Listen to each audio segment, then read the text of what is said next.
Hello, friends. We have Abhilasha, who is a graduate from National Law School, Bangalore, from batch of 2015. She's worked for 3 years with Khaitan and Company before moving to Deloitte as a management consultant. So, Abhilasha, tell us something about yourself, your academic background and journey so far, and your current profession.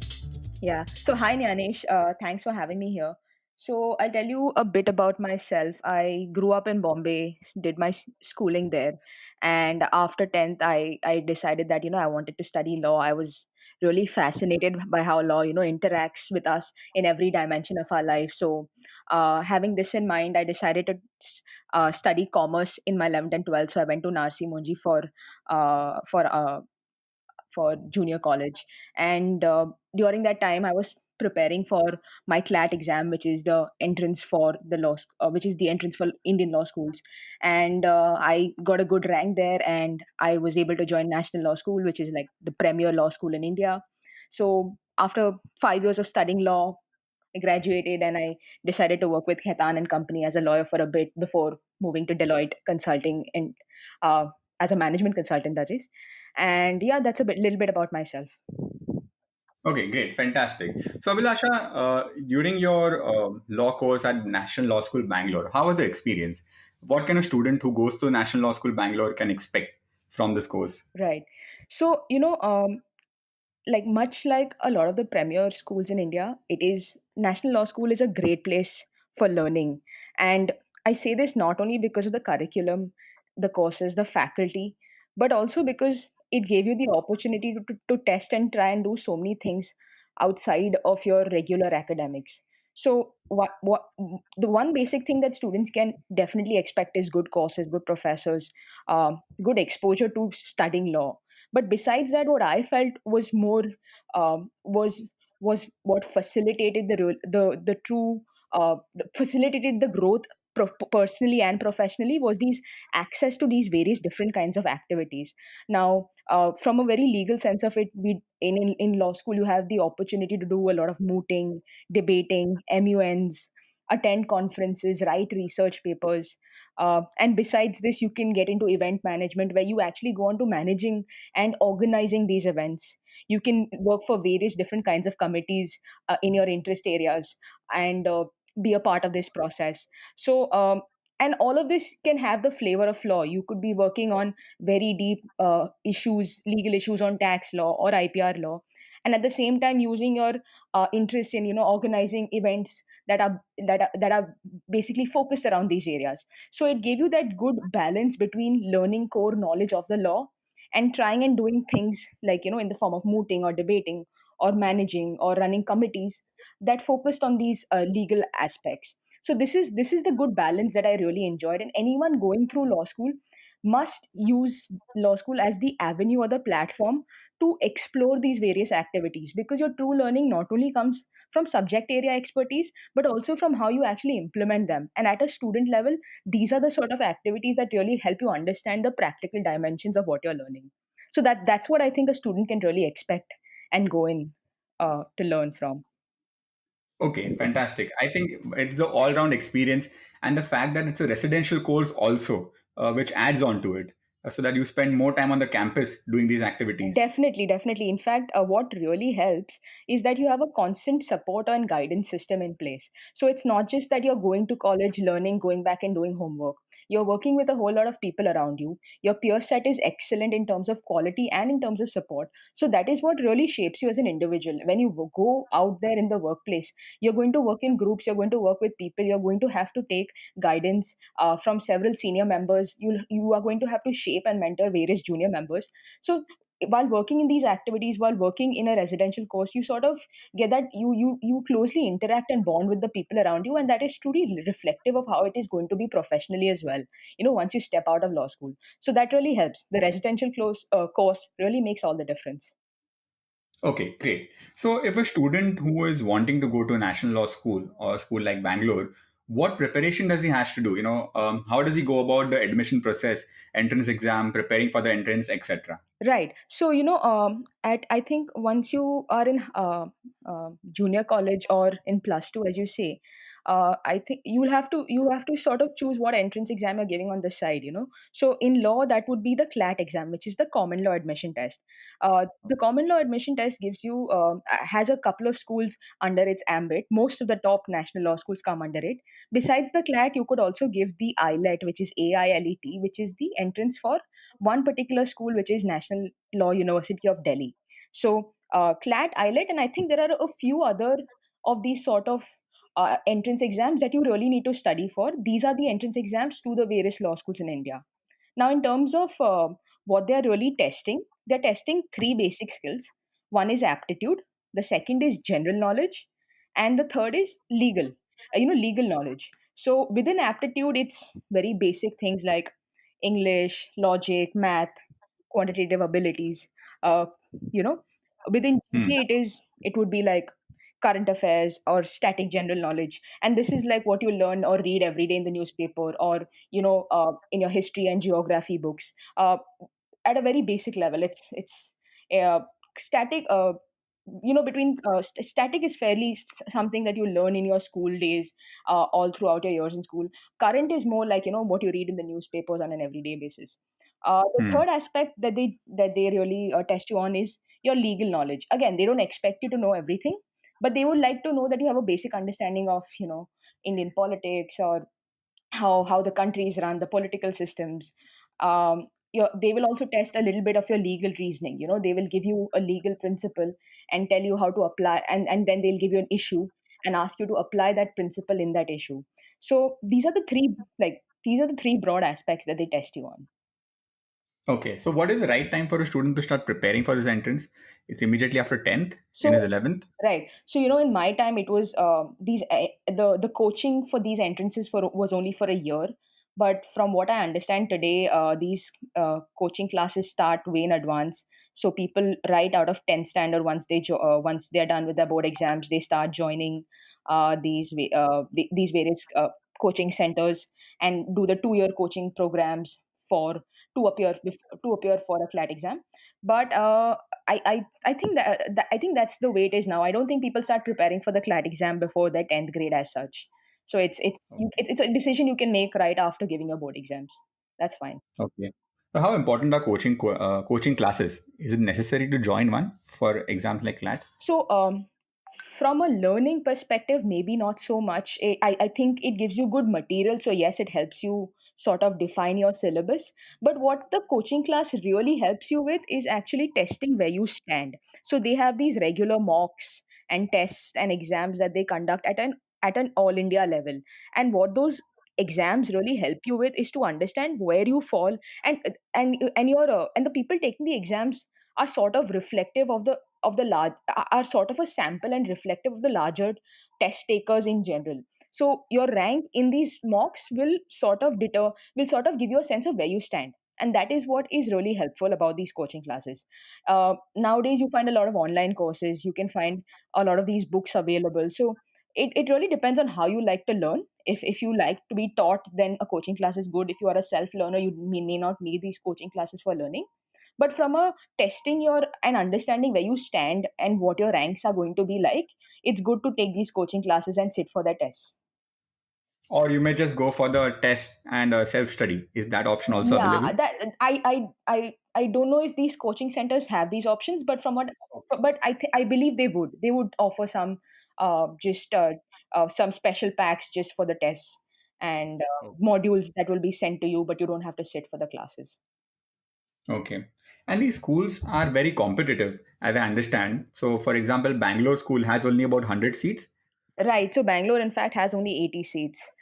Okay. Yeah, it's fairly competitive. So in 2010, when I took the exam, there were around 20,000 students who took the CLAT, and out of which only the top 50 in the general category got admission into National Law School Bangalore. And today, the numbers taking and today I think about close to 50,000 people take that exam, or even more if my knowledge may be dated.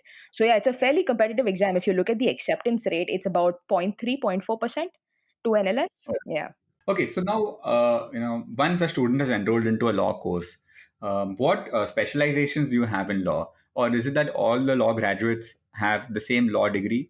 or do you specialize in a particular field of law Right. during your course? Right. So, let me give you an example about how it happens in engineering and then give you perspective. So, when you enter an engineering school, you sort of get that, oh, I'm doing electrical or I'm doing mechanical or I'm doing CS at an undergrad level, but this is not the case in law. In law, you do a generic LLB program. And by that I mean is there is no specialization. The Bar Council of India sets a particular number of compulsory courses which you have to take, like contracts, property law, constitution law. Hmm. These are compulsory courses. You have to do it. Besides that, your college may offer you certain electives, and within those electives, you can choose to specialize basis what options are available to you. So there is no specialization in a degree sense of it, but there is definitely that option to take the courses that you want to study. So for instance, in my final year I tried to take a lot of courses which helped me understand financial regulation, capital markets, corporate laws, you know. But my Hmm. degree still comes as a general law degree. At an undergraduate level, there is no scope to specialize per se, but you can always do your masters and then specialize in particular courses. So that option is available. You can do your LLM, which is your masters, and then do this. Okay, okay, great.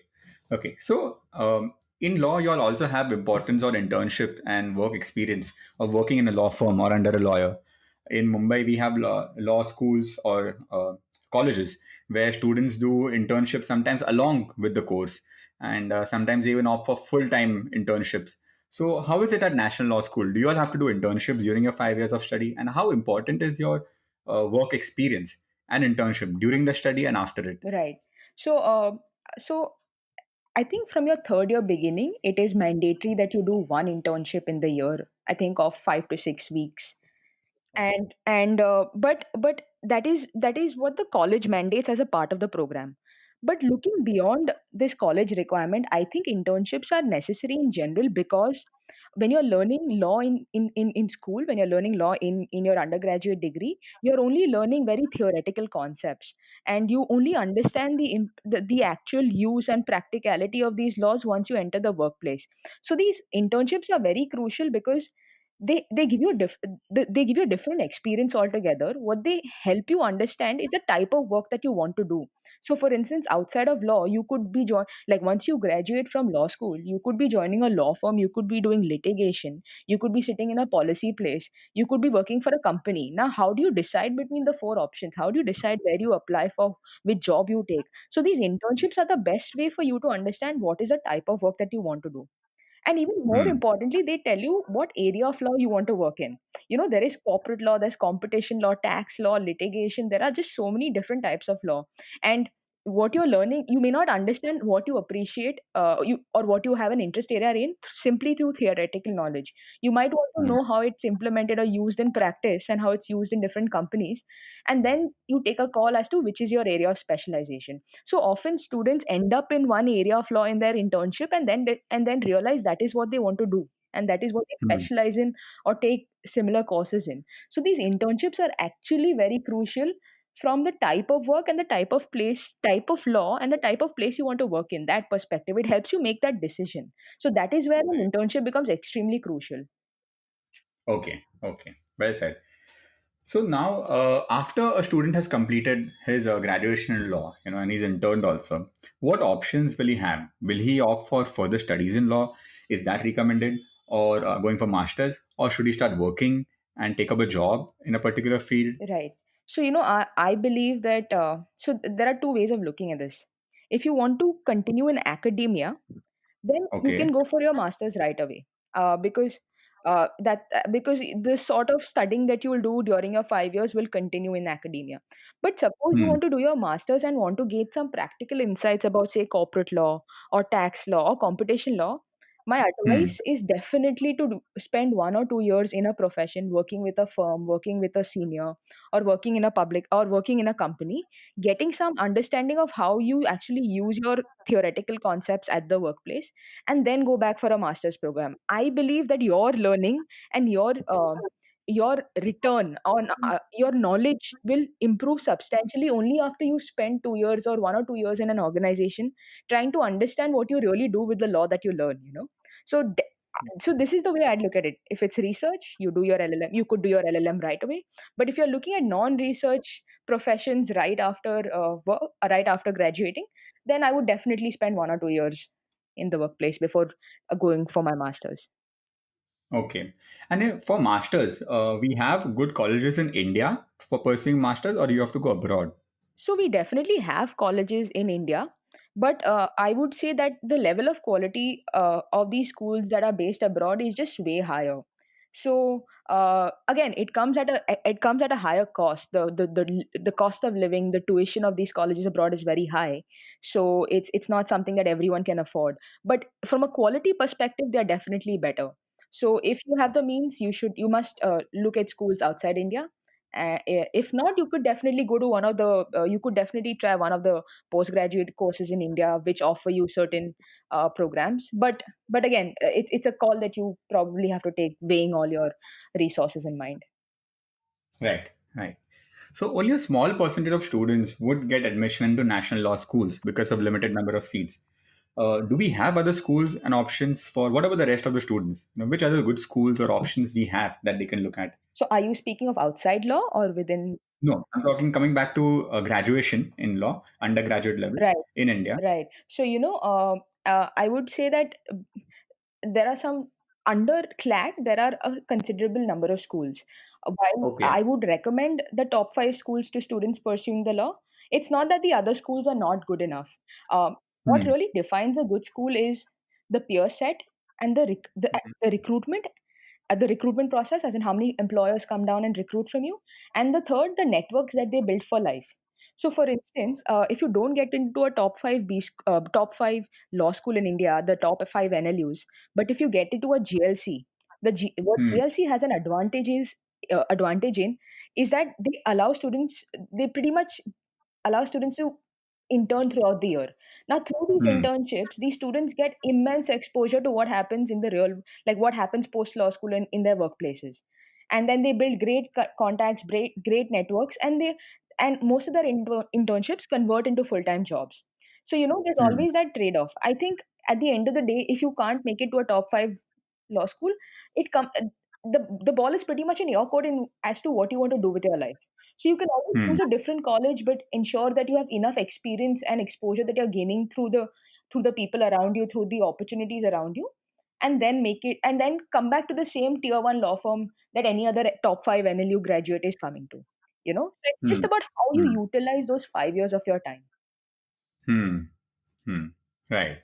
Right. So So. to name a few colleges, if you wanted me to, that would be Hmm. GLC is a great option Okay. in Bombay. Then you have Symbiosis, you have ILS in Pune. These two colleges. Hmm. You have a couple of good schools like Jindal next near Delhi. So you have a couple of good Okay. private schools and non-NLU schools that are coming up everywhere. And a lot of these schools often allow you to intern throughout the year, and that is where you get an advantage. Or they have good connections and good alumni networks that help you get Hmm. the right internships or right opportunities. So Hmm. it's not a setback if you don't get the top 5 schools, although that's definitely preferred. Now, a student who is pursuing law will be taking decision very early on in his life. Once he's clearing his 10th, he probably has to decide whether he should join a coaching class for CLAT or not, or appear for the exam or not. So, how do you think a student could know that law is the subject for me? And how did you realize that you want to pursue law and this is what you want to do? Right. So there are so the law degree that these NLUs offer is a 5-year integrated program, which is, Hmm. so for instance, I did a BA LLB, which is a Bachelor's of Arts Hmm. and Bachelor's of Law. Now, Hmm. assuming you are you are after in your 11th or 12th grade and you're not aware of whether you want to do law at that stage or not, you could always Hmm. do an undergraduate degree, a 3-year or a 4-year undergraduate degree, and then take up a separate LLB degree which comes for 3 years. So you don't have to Hmm. spend 5 years in BA LLB the way I did, all over again after your graduation. So that is something Hmm. that a lot of people do. They spend a few years in graduation, realize that they want to study the law now, and then they do a shorter 3-year LLB course at that stage.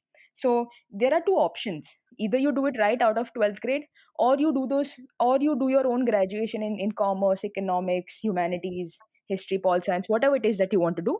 And then once you're done with your undergrad course, you decide to top it up with a LLB degree. So you could do that as well. So the question really is, once you know you're prepared, once you know that you want to do the law, you have the option.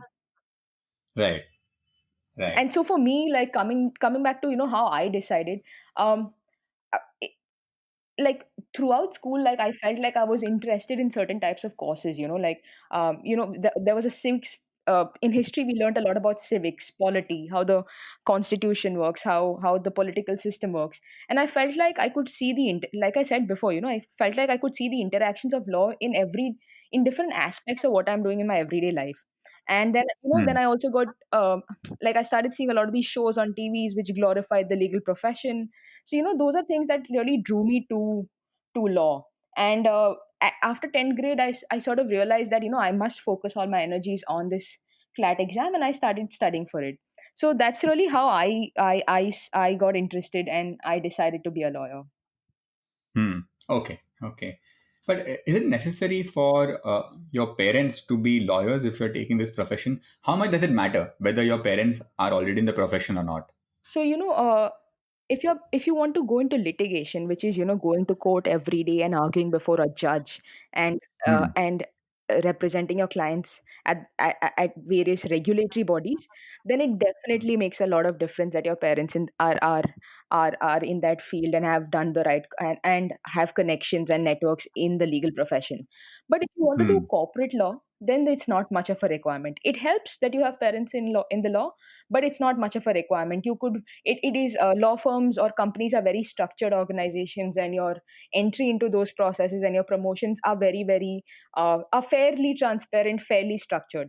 But in litigation, Hmm. that's not so much the case. In litigation, it's whether you get a client or not, it's all ad hoc. So it really helps that you have connections who either refer clients to you or put in a good word for you before judges or before clerks and before all these legal authorities. So that's where the difference comes in. It purely comes down to Hmm. whether you want to do litigation or you want to do corporate law. But having said that, you see an emerging trend of these young law graduates who have no connections in the law and then stepping into litigation. Hmm. It's a struggle. It's a tough life ahead, but they definitely do it. And a lot of them are first generation lawyers who are making it very senior, very big, gaining a lot of reputation simply because of how good they are at their jobs. So it's at the end of the day, your hard work can take you to a lot of places. Okay, fantastic. I think we've learned a lot about law and how to go about it. Abhilasha, before we close, what advice would you like to give to prospective law students from your side? Right.